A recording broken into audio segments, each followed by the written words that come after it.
ज्यावेळी विसर्जन असायचं गणेश गल्लीतला गणपती ज्यावेळी निघायचा त्यावेळी तिथे नाक्यावर लालबाग सार्वजनिक उत्सव मंडळाचं गणेश गल्ली हा गणपतीला मान होता, पहिला मान होता.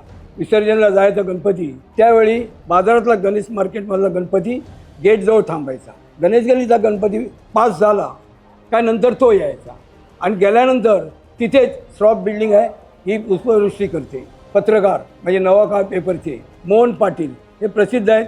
त्यावेळी ते बोलायचे, आला आला आला आला लालबागचा राजा आला, हा उल्लेख ते मोहन पाटील करायचे. 80ला गरुडावरचा गणपती, हा गणपतीचा कलर फोटो जो आला हा महाराष्ट्रामध्ये लालबाग सार्वजनिक उत्सव मंडळाचा पहिला फोटो आला. विभागात आलं तर आलं, पण कोणी कलर छापलेले नव्हते. ऐका मंडळी, वारसा परंपरेचा. नमस्कार, मी श्याम गोविंद कबरे, छायाचित्रकार. मी हाजीकसम चाळ गणेश गल्ली समोर इथे राहतो. त्यानंतर मी विघ्नहर्ता सोसायटीमध्ये 2012ला आलो.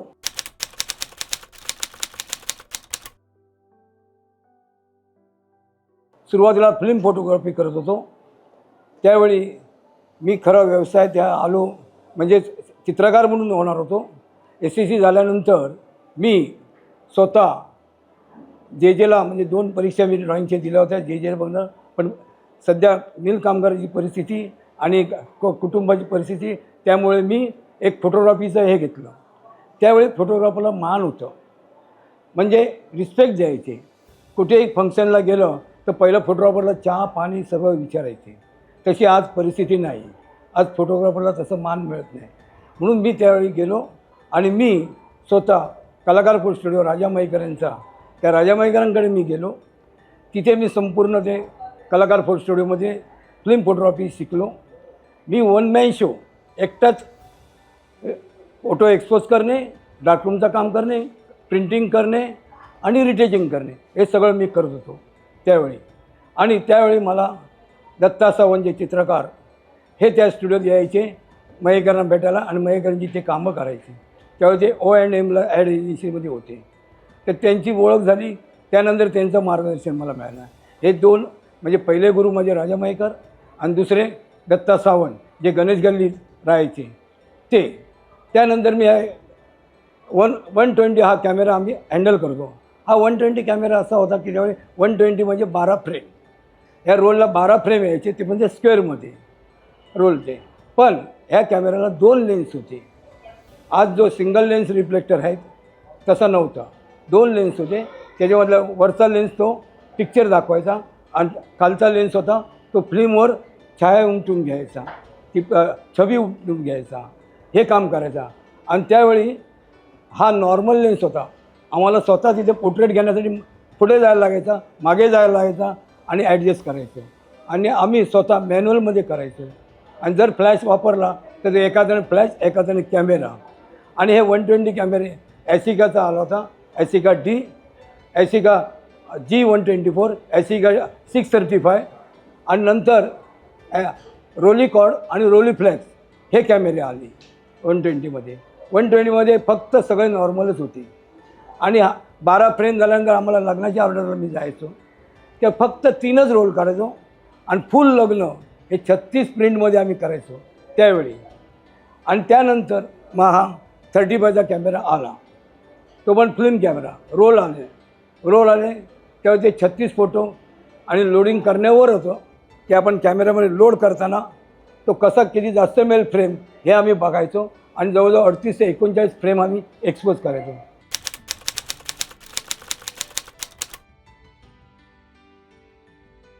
मॅन्युअलमध्ये आम्ही पूर्ण डोळ्यावर फोकसिंग करून आम्ही क्लिक करायचो.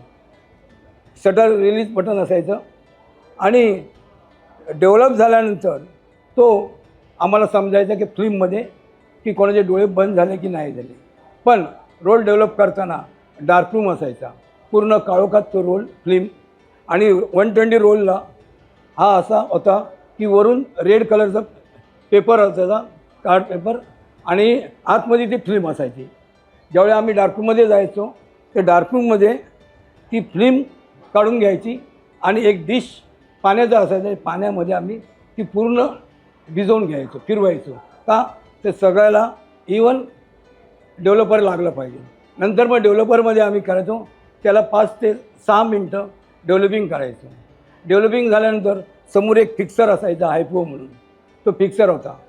तर पहिलं आम्ही आलं की नाही फ्रेम हे त्याच्यासाठी ग्रीन लाईट लॅम्प असायचा छोटा, त्याजवळ धारेन बघायचा, चौकट बघायची आणि व झाली आहे डेव्हलप. आणि मग नंतर आम्ही तो हायपोमध्ये टाकायचो फिक्सरमध्ये टाकल्यानंतर की आम्ही तो 5 ते 10 मिनटं फिक्सरमध्ये असायचं. त्याच्यानंतर मग लाईट लावली जायची आणि पाण्यामध्ये वॉश करू. पण तरी तो झाला की नाही वॉश याच्यासाठी ॲलम वापर करायचो. ॲलम टाकायचो. ॲलम टाकल्यामुळे पाण्याचं वॉशिंग कमी असायचं त्यावेळी, लवकर आपल्याला घ्यायचं. आणि नंतर ती वॉश झाल्यानंतर लटकवायची पिनाने तारेला आणि सुकल्यानंतर ती फिल्म बघायची. त्या फिल्मला कोणता ब्रोमाइड पेपर लागेल. त्यावेळी ब्रोमाइड पेपरचे 4 ग्रेड होते. सॉफ्ट होता, स्पेशल होता, नॉर्मल होता आणि हार्ड पेपर होता. आणि त्याच्यामध्ये 2 क्वालिटीचे, एक ग्लॉसी होता आणि एक मॅट होता. मॅट म्हणजे लस्टर, त्याला 119 आत्माने नंबर दिला होता, BW119 म्हणजे सॉफ्ट डबल वेट पेपर. आणि ग्लॉसीला फक्त 1 नंबर होता. हे पेपर त्या निगेटिव्हप्रमाणे ते पेपर वापरले जायचे. आणि मग ती फिल्म कटिंग केल्यानंतर त्याला रिटेचिंग मीडियम लावायचो आम्ही. त्याच्यानंतर ते टचिंग करायचो. का तर रिंकल असायची चेहऱ्यावरती. तर पासपोर्ट फोटो एकदम त्याचा चेहरा गुळगुळीत करण्याचा प्रयत्न करायचो आणि ती पेन्सिलने मी रिटेचिंग करायचो. आणि जर शॅडो येत असेल गाळ्याच्या खाली तर त्याच्यासाठी कलर लावायचं. आणि नंतर मध्ये सुकल्यानंतर डार्करूमला जाऊन प्रिंटिंगला, पण प्रिंटिंगला रेड लाईट चालायची. त्यावेळी डेव्हलपर असायचा प्रिंटिंगचा, पाणी असायचं आणि हायपो असायचा. पण ब्लॅक अँड व्हाईटला फिक्सर मिळाला. तो कलरला नाही मिळाला. कलर फोटो हा केव्हाही उडून जायचा. अजूनपर्यंत ते फिक्सर कलरला मिळाला नाही आज तागायत. फक्त ब्लॅक अँड व्हाईटलाच मिळाला हायपो. म्हणून ब्लॅक अँड व्हाईटचा फोटो शेवटपर्यंत टिकत होता. आणि नंतर दुसरी कट फिल्म म्हणजे काय की प्लेट कॅमेरा असायचा. जो प्लेट कॅमेरा असायचा त्याच्यावर काळा कपडा करायचे. पण एक बेलो होता, त्याने फोकसिंग करायची. फ्रेम होती, त्या फ्रेममध्ये आपण फोटो घ्यायचा. फुल साईजचा प्लेट कॅमेरा आमच्या स्टुडिओत होता, कलाकार स्टुडिओमध्ये. आणि मला जवळजवळ राजा मयेकरांनी फुल हेच दिलं होतं तिथे. मीच करायचं, कारण ते शोला जायचे. त्यावेळी स्टुडिओ मी स्वतः एकटा हँडल करतो. त्यावेळी लालबाग भागात 5 स्टुडिओ होते. म्हणजे एक विशेष उदाहरणार्थ साईनाथ फोटो स्टुडिओ होता, प्रभात फोटो स्टुडिओ मिडगाव होता, सुरेश फोटो स्टुडिओ, इंदमाता कुबल. आणि जास्त स्टुडिओ हे पहिल्या माळ्यावर असायचे. उदाहरणार्थ तेंडुलकर फोटो स्टुडिओ हा पहिल्या माळ्यावर होता. आणि सरदार फोटो स्टुडिओ हा सिंधुदुर्ग बिल्डिंग जी आहे तिथे पहिल्या परब यांचा होता. आणि हे स्टुडिओ पहिल्या माळ्यावर असायचे. पण मी स्वतः वन मॅन शो करून एकटा मी सगळं हँडल करून, म्हणजे त्यावेळी कोणाचे हेल्पला नव्हते. पण मला मार्गदर्शन हे माझे गुरु पहिले राजा मयेकर हे, आणि नंतर दत्ता सावंत, चित्रकार दत्ता सावंत हे स्वतः आता याच्यात फोटोग्राफी पण शिवाय फोटोशॉप, इलस्ट्रेटर हे शिकवतात आणि स्वतः ते फोटोग्राफी करतात. आणि ते ONMला व्हिज्युलायझर म्हणून जेव्हा गेले त्यानंतर ते आर्ट डायरेक्टर बनले. आणि ते स्केच करण्यामध्ये मास्टर होते. ते MR आचरेकरकडे शिकत होते पेन्सिल स्केच.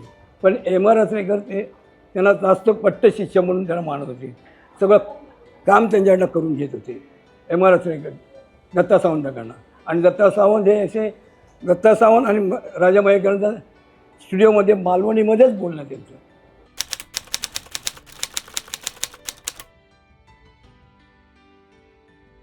आणि गणेश गल्लीमध्ये मी ज्यावेळी तिकडे गेलो ते कलाकार फोटो स्टुडिओला ऑर्डर असायची फक्त फोटोग्राफीची. स्टील फोटोग्राफी आम्ही करायचो. त्यावेळी प्लेट कॅमेऱ्यावर घ्यायचो फुल साईजच्या ह्याच्यात. त्यावेळी म्हणजे पौराणिक ऐतिहासिक असे प्रसंग असायचे. चित्र होती ती 8 ते 10 चित्र असायचे. गणपती सेंटरला असायची. आणि मग आम्ही सकाळी जायचो प्लेट कॅमेरा घेऊन आणि एक्सपोज करतात गणेश गल्ली इतर ठिकाणी पण आम्ही जायचो. पण त्यावेळी कुठचेही पेपरचे फोटोग्राफर किंवा कोण हे येत नव्हते. त्यावेळी मीडियावाले नव्हते. मग आम्ही स्वतः मयेकर मला पाठवायचे नवशक्ती आणि नवाकाळ प्रेसमध्ये प्रिंट आऊट घेऊन. आणि मग तो पेपरला फोटो त्यावेळी यायचा. मयेकर पाठवायचे म्हणून. आणि त्यावेळी कलाकार फोटो छाया कलाकार फोटो स्टुडिओ ह्या नावाने यायचं. त्यावेळी मी त्या स्टुडिओमध्ये काम करत होतो. आणि तसंच ज्यावेळी गणेश गल्लीचा गणपती विसर्जनला जायचं, गणेश गल्लीमध्ये ज्यावेळी स्वतंत्र फोटोग्राफी करायला लागलो, त्यानंतर सेक्रेटरी प्रभा परब यांनी मला तिथे सांगितलं, श्याम तू आमची फोटोग्राफी करायची आता.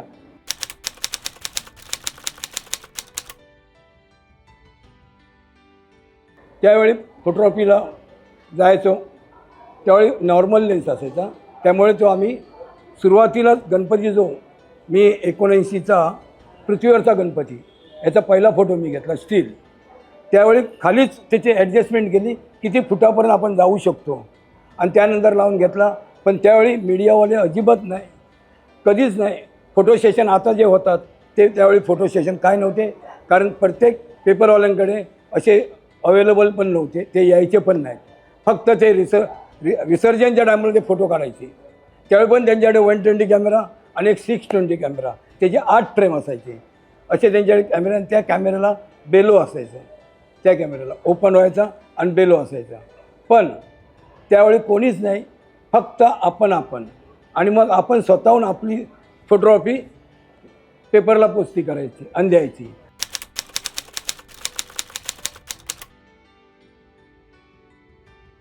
हा गणपती, कमळार गणपती दर्शनासाठी एक दिवस असा होता की गणपतीची लाईन ही धनतेरस बिल्डिंग इथून, म्हणजे तिथे कामगार कल्याण केंद्र होतं, त्या कामगार कल्याण केंद्र असं सरळ जाऊन ती वीरमालला टर्न करून पोस्टाकडनं पाठीमागे मेघवाडीकडून जाऊन सरळ SS राव रोड घेऊन पुढे सोपी मॉलच्या इथे पुरी सर्कल घ्यायची.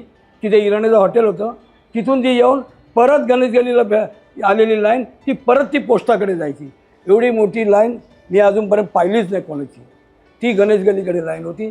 त्यावेळी वस्ती पण कमी होती आणि देवदर्शनाला जाणारे पण कमी होते, कारण त्यावेळी गणपतीचं दर्शन करायचे हे घरची माणसं बाजारात जाताना किंवा सकाळी उतरताना फक्त गणपती बघायचे आणि जायचे. असं त्यावेळी हे होतं.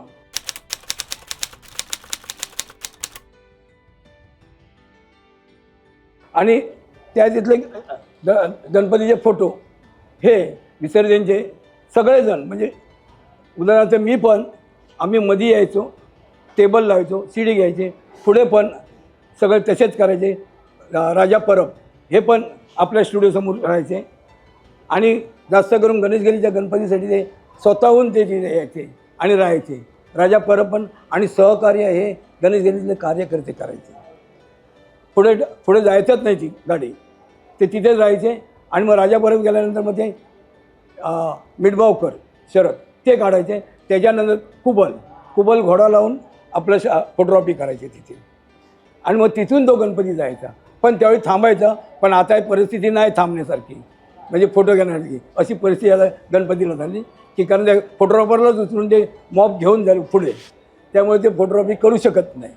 अशी परिस्थिती आता झालेली आहे. आणि ज्यावेळी विसर्जन असायचं, हा गणेश गल्लीतला गणपती ज्यावेळी निघायचा, त्यावेळी तिथे नाक्यावर म्हणजे एक मान होता. लालबाग गणेश गल्लीच्या गणपतीला, लालबाग सार्वजनिक उत्सव मंडळाचं गणेश गल्ली हा गणपतीला मान होता, पहिला मान होता. ज्यावेळी हा गणपती जायचा विसर्जनला जायचा गणपती, त्यावेळी लालबाग बाजारातला गणेश मार्केटमधला गणपती गेटजवळ थांबायचा. ज्यावेळी हा गणेश गल्लीचा गणपती पास झाला काय, नंतर तो यायचा. आणि गेल्यानंतर तिथेच श्रॉफ बिल्डिंग आहे, ही पुष्पवृष्टी करते. ते तिथे गेल्यानंतर त्या गच्चीवर बसलेले एक पत्रकार, म्हणजे नवाकाळ पेपरचे मोहन पाटील, हे प्रसिद्ध आहेत. त्यावेळी ते बोलायचे, आला आला आला आला लालबागचा राजा आला, लालबागचा राजा आला, हा उल्लेख ते मोहन पाटील करायचे. आणि त्यावेळी ही गर्दी असायची की गणेश गल्लीचा गणपती बघण्यासाठी. आणि त्यानंतर तो सरळ जायचा. त्याच्यानंतर मार्केटचा गणपती ना, आणि मार्केटचा गणपती यू टर्न घेतल्यानंतर रंगारी बागचा गणपती जायचा. ही अशी सिस्टीम होती त्यावेळी. आणि त्यावेळी एवढी गर्दी नव्हती. पण एक असा प्रसंग होता, तो माझ्या लक्षात आहे अजून, की त्यावेळी गणेश गल्ली येथे गणपती होता, कमळावरचा गणपती. कमळावरच्या गणपतीसाठी आपल्या इकडचे कोण आले नाही फोटोग्राफर, पण परदेशातले फोटोग्राफर तिथे आले विसर्जन. मला इतके आले होते की त्यांना तो बघितला त्यांनी, आणि त्यांनी तो कमळाच्या गणपतीसाठी खास त्यांनी गणेश गल्लीच्या भर मैदानात ट्रायपॉड लावून त्यांनी कॅमेरा लावून शूट केलं, हे केलं, ते काम चाललं होतं. आणि त्यावेळेचा जो मॉप होता तो सुंदर. आणि गणेश गल्लीमध्ये सहकार्य करणे, कार्यकर्त्यापासून सगळा एकदम एकजूट आहे. मला तर भरपूरच सहकार्य केलं. प्रभा परबनी सगळं काय लागेल ते सांग, तुला काय पाहिजे ते सांगे मिळेल. आणि त्यावेळी गणेश गल्लीचं बॅकग्राऊंड नसायचं, सिंगल गणपतीचा होता त्यावेळी प्लेन व्हाईट होता. मग तो बॅकग्राऊंड आम्ही बनवायचो. आणि 3 फोटोग्राफ केले मी 80ला गरुडावरचा गणपती. आणि पहिला गणपती कलर जर आला असेल आपल्या विभागात, लालबाग सार्वजनिक उत्सव मंडळ, मुंबईचा राजा. आता त्या मुंबईचा राजा हे आता नाव त्यानं टायटल आलेलं आहे, पण पूर्वी ते लालबागचा राजा म्हणून मोहन पाटीलच्या तोंडचा आवाज आहे, त्यांनी बोललेला आहे तो शब्द आहे. पण त्यावेळी असा काही शब्द घेण्याच्या याच्यात काही भानगडीत कोणीच पडले नाही, त्यांच्या डोक्यात पण विचारते नव्हते. पण आता त्यांना सर्वांनी मुंबईचा राजा म्हणून हे केलं. पण त्यावेळी लालबाग सार्वजनिक उत्सव मंडळाचं विसर्जन झालं की त्या विसर्जनला जेवढे निघायचे तेवढे शेवटपर्यंत विसर्जनला चौपाटीपर्यंत जायचे. चौपाटीपर्यंत असायचे ते, मध्ये कोणी गाळायचं नाही, मध्ये बंद, पण मधले पण यायचे. पण ते शेवटपर्यंत या लालबाग सार्वजनिक उत्सव मंडळाच्या कार्यकर्त्यांचं सगळ्यांवर प्रेम आहे.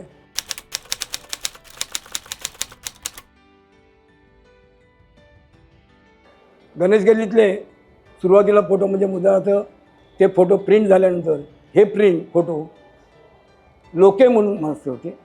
मी स्वतः ते फोटो विकले, तेव्हा 4 आणे. पण गणपतीच्या टायमाला, मूर्तीच्या टायमाला एक फोटोचा लिलाव व्हायचा आणि त्याला ते 11 दिवसाचं हे होतं की त्याच्या हक्क हे त्याला दिले जायचे. तर ते फोटो ते आम्ही कलर करून रुपयाला पण विकायचो. आणि मग असं आस्ते आस्ते करता लिलाव 77ला लिलाव झाला. जो कमळावरचा गणपती झाला, 50वं वर्ष होतं लालबाग सार्वजनिक उत्सव मंडळाचं सुवर्ण महोत्सव. त्यावेळी गणपतीचा लिलाव झाला, पण त्यावेळी काय ती परिस्थितीच तशी होती पैशाची. ते दादा राणे यांनी घेतला तो लिलाव, त्याला मिळाला. आणि त्यावेळी त्या ह्याचे फोटो जगदीश कांदळकर माझा मित्रच, त्यांनी ते फोटो काढले होते त्यावेळी. त्याच्यानंतर नागाच्या फणावरचा गणपती होता, तो पण जगदीशनी माझा मित्र, त्यांनी फोटो काढला. आणि 79 नंतर हा लिलाव बाकडा कंपनी म्हणजे उद्या मोहन पाटील यांची कंपनी, ह्यांनी तो लिलाव तिथे घेतला तिथे. आणि त्यांनी पृथ्वीवरचा गणपती होता त्यावेळी, आणि तो पृथ्वीवरचा गणपती मला हे करायला लावला. आणि त्यावेळी तो पृथ्वीवरचा गणपतीचा प्रिंटआउट हे प्रिंटिंग येथे त्या लोकांनी हे केलं होतं आणि ती विक्री केली.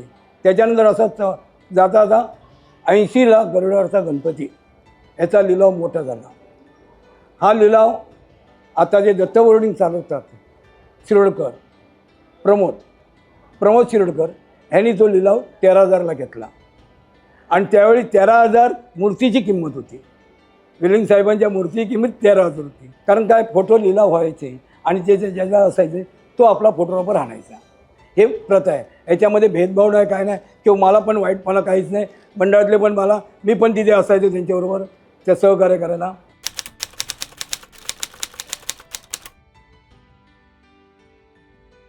गणपती जे बनवले गेले, दिनांक दिले गेले, हे सगळे सुंदरच होते गणपती. पण मी 3 एक्सपोज केले 3 वर्ष. त्याच्यामध्ये सगळ्यात आवडला गरुडावरचा गणपती. कारण तो गरुडावर बसून झेप घेत आहे, वर बसला आहे आणि गरुड झेप घेत आहे, तो गणपती मला सर्वात आवडला. ब्लॅक अँड व्हाईट पण केला आणि कलर. मग ब्लॅक अँड व्हाईट बंद झाला, कलर. आणि त्यावेळी त्या कलरची किंमत आम्ही 3 रुपये ठेवली होती आणि ब्लॅक अँड व्हाईट 1 रुपया ठेवला होता. कारण हाती कलर करणारे 5 रुपये विकत होते. त्यामुळे ते थोडं नाराज झाले ते काही, की त्यांचे प्रिंट आता घेणार कोण ब्लॅक अँड व्हाईटची कलर केलेले. आज डायरेक्ट कलर प्रिंट आपल्याला मिळतो आहे. आणि मंडळाने खरोखर आर्टवर्क पण आम्ही त्यांना दिलं होतं. मंडळाने खरोखर माझं हे केलं आणि मंडळाला आवडला की आपल्या मंडळाचा एक कलर फोटो आला बाहेर सगळ्यात. आणि त्यावेळी एवढी काय विशेष गर्दी ते नाही, काय नाही, कसं हे पण नाही. लोकांना तेवढी हे ना, म्हणजे गणपतीबद्दल किंवा फक्त यायचं, दर्शन घ्यायचं, जायचा. पण नंतर लोकांना वाटलं काहीतरी लोकांची कामं झाली. आपल्याकडे गणपती एक पूजेचा एक असतो आणि एक दर्शनी गणपती असतो. पण लोकांनी काहीतरी आपल्याला याच्यातून मिळतं आहे म्हणून त्या गणपतीला यायला लागले आणि काम करायला लागले सगळे वेळा. आणि गणेश गल्लीचा एरिया पण मोठा. आज गणेश गल्ली कात्रादेवीपर्यंत आहे, इथे करवडला त्रिवेणीपर्यंत आहे, परत लालबाग शाळा जाम बिल्डिंग तिथपर्यंत आहे, आणि पूर्ण तावरीपाडा आहे, आणि वीरमल आणि याची सोपीमल तिथपर्यंत एरिया आपला गणेश गल्लीचा आहे. त्या सगळे कार्यकर्ते आहेत. हा गणपतीचा कलर फोटो जो आला, हा केला प्रिंट, हा मुंबईत काय महाराष्ट्रामध्ये पहिला येतो कलर फोटो. कलर फोटो कोणी काढत नव्हते त्यावेळी, ब्लॅक अँड व्हाईटच वापरायचे. त्यावेळी ब्लॅक अँड व्हाईटचा युग होता. हां, कलर प्रिंटचं काय होतं की प्रायव्हेट लॅबमध्ये तो प्रिंट केला जायचा इमेजर, आणि कोडॅक कंपनी फक्त स्क्वेअरमध्ये प्रिंट मारायची कलर रोलचे. आणि त्यावेळी ब्लॅक अँड व्हाईटच होतं. 1980ला तो गरुडावरचा गणपती कलर फोटो आला. हा महाराष्ट्रामध्ये लालबाग सार्वजनिक उत्सव मंडळाचा पहिला फोटो आला. विभागात आलं तर आलं, पण कोणी कलर छापलेले नव्हते.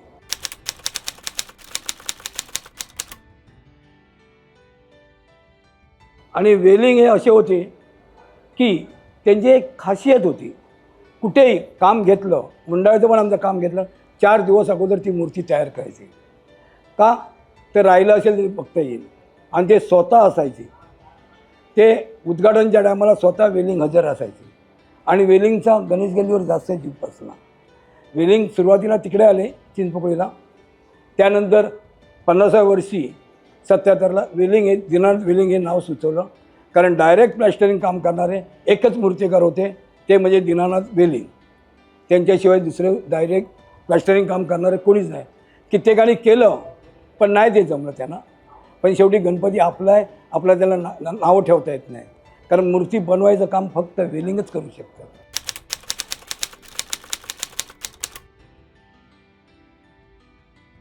मंडळाला मी ज्या वेळी यायचो सहकार्य करायचो. उदाहरणार्थ मंडळाचे स्पर्धा भरायची, म्हणजे नाट्य स्पर्धा भरायची. रत्नाकर मतकरी यांची नाटकं व्हायची तिथे गणेश गल्लीत. त्यावेळी त्यांना मी सहकार्य करायचो. त्यावेळी नाटकाला एक कर्टन लागायचा. ते कर्टन लावता त्यावेळी प्रभाला बोललो काय हरकत नाही, मी आणून देतो. आणि मग मी आमच्या मंडळात नाटक करायचे, तर कर्टन मी आणून दिलं, त्यांना मदत करायला. तसे यशवंत लुडवे एक खजिनदार होते, ते पण चांगले सहकारी. त्यावेळी ते चिंतू सावंत म्हणून होते, गमो वराडकर होते. एक काळ असा होता की गणपतीला जमा नाही, वर्गणी किंवा असं हे नव्हतं. त्यावेळी पण त्याच गणेशजीला राहणारे दादा राणे तेवढं काय हरकत नाही, गणपती आपण करू. आणि त्यावेळी गमो वराडकरांना त्यावेळी आणि प्रभावर दादा राणेंनी मदत केली. आणि जास्त नाही, त्यावेळी जास्त लागायचे नाही, 4000 रुपये खर्च असा. त्यावेळीची वेगळी म्हणजे उदाहरणार्थ तुम्हाला सांगतो की 67-68ला सोन्याचा भाव पण 221 रुपये तोळा होता. 221 रुपये तोळाच होता सोन्याचा भाव. कारण हे मला कसं माहीत, मयेकरमध्ये मी झवेरी बाजारला जायचो, तेव्हा ते कॉईन घ्यायचे. तेव्हा ते 10 ग्रामच्या कॉईनला 221 रुपये भरायचे. त्यामुळे तो खर्च नाही. पण त्यावेळी काय पेटी पण तशी येत नव्हती किंवा असं हे काय नव्हतं. आणि मग आता काय सगळ्यांना समजलं की खर्च भरपूर आहे, तर आपण काहीतरी दान करावं, पेटीत टाकावं, द्यावं. त्यामुळे आज उत्सव मंडळ खरोखर 50वा झालं. त्यानंतर उत्सवाला हे आलं, उत्सव मंडळाची एकच जागा होती तारानाथमध्ये. त्यानंतर धनतेरसमध्ये घेतली उत्सव मंडळ खोली. त्याच्यानंतर श्रीकृष्ण बोर्डिंग ही त्यांनी फणसेची ती फेमस एवढी श्रीकृष्ण बोर्डिंग, ती बोर्डिंग पण गणेश गल्लीलाच मिळाली. लालबाग सार्वजनिक उत्सव मंडळाला त्यांनी दिली. द्यायची असेल तर मला तर उत्सव मंडळालाच द्यायची. त्यांनी त्या आपला ग्राउंड फ्लोअरचा जागा सगळं बोर्डिंगची उत्सव मंडळाला दिली. पण जी काही हे आहे कॉस्ट ती घेतली, ती पण कॉस्ट जास्त नाही घेतली आणि त्या कॉस्टमध्ये त्यांना दिली. आणि आज ते ऑफिस झालेलं आहे लालबाग सार्वजनिक उत्सव मंडळ गणेश गल्लीचं, तिथे त्या जागेवर.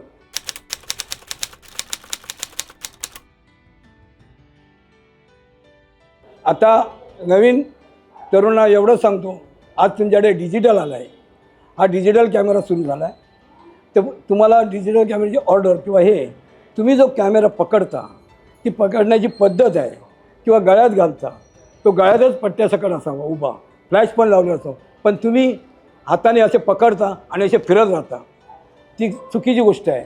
कारण बॅलन्स जाईल त्याचा, फ्लॅशचा जाईल किंवा आपण त्या कॅमेऱ्यावर प्रेम केलं आहे, त्याला आपल्या जीवापलीकडे त्याला वापरायचं आहे, त्याच्यावर प्रेम करायचं आहे. जसं बाबाजी पहिली जागा बघतात, नंतर मग गाडी घेतात आणि मग ती गाडी ठेवतात. याच्यासाठी तुम्हाला एकच सांगतो की आपल्या फोटोग्राफरमध्ये जेवढे फोटोग्राफर आहेत त्यांच्याशी तुम्ही सहमत राहा, एक जुळून राहा. कधी वेळेला काय सांगता येत नाही, कुठची वस्तू बंद पडेल, कारण याच्यामध्ये इलेक्ट्रॉनिकमध्ये काय नाही. आणि डिजिटल कॅमेऱ्यामध्ये भरपूर आहे. याने डिजिटल कॅमेरा घेतला सुंदर आहे, पण त्याला फोटोशॉप हा शिकलाच पाहिजे तिने. कारण तो पूर्वी जी ब्लॅक अँड व्हाईटला जी मेहनत होती ती मेहनत डिजिटलला नाही. डिजिटल फोटो एक्सपोज करतात आणि सरळ मेमरी कार्ड देतात जे काम करतात त्यांच्याकडे, म्हणजे आपण दुसऱ्याकडनं काम करून देतो. तर आपण स्वतःहून शिका, फोटोशॉपचे क्लासेसला जावा, तिथे तुम्ही शिका, बेसिक सर्व ते शिका तुम्ही. आणि मग कसं कटिंग करतात, कसं हे करतात ते तुम्ही शिका, ती जरुरी आहे तुम्हाला. म्हणजे तुम्ही स्वतः तुमच्या ह्याने होईल. तुम्ही जे देताना अल्बम बनवायला लावता डायरेक्ट, आता मार्केटमध्ये रेडीमेड मिळतात म्हणजे पेजेसचे, फक्त फोटो टाकायचा आहे फोटो कटिंग करून. पण न करता आपण स्वतः आपल्या डोक्याने हे करा विचार. आणि फोटो घेताना पण सतत लग्नामध्ये मी पाहिलेत, माझ्याबरोबर पण होते त्या टायमाला ब्लॅक अँड व्हाईट मी करत होतो आणि नंतर मग कलर आला, 35चा कॅमेरा वापरत होतो. त्यावेळी पण लग्नाच्या ऑर्डरला एक डिजिटलवाला पण होता. त्यावेळी तो मला बोलला तुमचा सुंदर आहे, मला हे आवडतात पण मी डिजिटल केला. तो बोललो मला 2-2, 3-3 वेळा बघायला लागायचं, डोळे बंद झाले की काय झालं. पण त्यावेळी आमची नजर डोळ्यावर असायची, डोळ्यातला एक पॉईंट असायचा, त्याच्यावर आम्ही फोकसिंग करायचा. आणि ग्रुप फोटो असला ना तर सगळ्यांचे डोळे घेता येत नाही. ते एक शर्टाचं हे असायचं, ते कट 2 भाग व्हायचे, ती एक करायची आणि त्याच्यावर तो फोकस स्थिर झाला. कारण कधी झूम लेन्स वापरलीच नाही मी नॉर्मल वापरली. पण तुम्ही झूम वापरता ते झूम वापरली तर पहिला झूम करून घ्या, फोकसिंग करा आणि लेवल बघा त्याची, तसं तुम्ही ॲडजस्ट व्हायचं आणि तसं तुम्ही एक्सपोज करायचं. त्यावेळी आपल्या उत्सव मंडळ ब्लॅक अँड व्हाईट ज्यावेळी होतं त्या टायमाला राजा मयेकर स्टेज आर्टिस्ट आणायचे, चित्रपट अमोल पालेकरांना आणलं होतं. त्यावेळी आपल्या गणेश गल्लीत अमोल पालेकरांना घेऊन आले, उमाला आणलं होतं. आणि मयेकर कोण ना कोण आले त्यावेळी त्यावेळी घेऊन यायचे. त्यावेळी कोण असे यायचे नाही. पण मयेकरांकडे जे स्टुडिओ आले ना, काय मयेकर त्यांना आपला गणपती दाखवायचे, हा माझा गणपती, आणि त्याला मयेकर घेऊन यायचे. त्यावेळी असे मोठे कोणीच येत नव्हते. आणि 50 वर्ष झालं त्यावेळेचे सत्कार केला सर्वांचा, त्यात मी पण होतो. त्यावेळी नारायण राणे आले होते आणि नारायण राणेच्या हस्ते विभागातील जे ज्येष्ठ होते त्या लोकांना सर्वांचे सत्कार केले तिथे. उदाहरणार्थ मयेकरांचा केला, मी होतो, परत नरेश शर्ला याने तो मयुरेश डिसोला, म्हणजे तेवढे विभागातले होते त्या सर्वांचे केले. नारायण राणेच्या हस्ते झालं. सुरेश परब त्यांचा पण केला सत्कार, म्हणजे जे ज्यांनी काम केलं. पण आमचा एक सेक्रेटरी होता प्रभा परब. हा प्रभा परब हा ज्या पूर्ण सुरुवात झाली गणपतीला करायला, तिथून तो मेहनत करायचा, लास्टपर्यंत करायचा, पडदा पण फिटिंग करायचा वर चढून. पण ज्यावेळी ओपनिंग असते त्यावेळी तो नसायचा, त्यावेळी बाकीचे असायचे. कारण का पूर्ण जागरण त्याला व्हायचं, त्यावेळी तो हजर नाही यायचा. तो असा ह्याच्यासाठी नव्हता, कारण पूर्ण सकाळपर्यंत तो करायचा आहे. शेवटी डोळे आहेत ते, त्याला पण आराम पाहिजे, आयुष्य काढायचं आहे त्या डोळ्यावर. सुवर्ण महोत्सवी वर्षाचं मी फोटोला होतो, तिथे होतो, सगळं काढलेले ब्लॅक अँड व्हाईट. आता लालबाग सार्वजनिक उत्सव मंडळ मुंबईचा राजा हे शतक महोत्सवाकडे वाटचाल आहे त्यांची. आता राहिली 3 वर्षात राहिली त्यांची, तिथे चालले आहेत. तर त्यांना मी खरोखर हात जोडून हार्दिक शुभेच्छा त्यांना देतो. मुंबईच्या राजाचा विजय असो.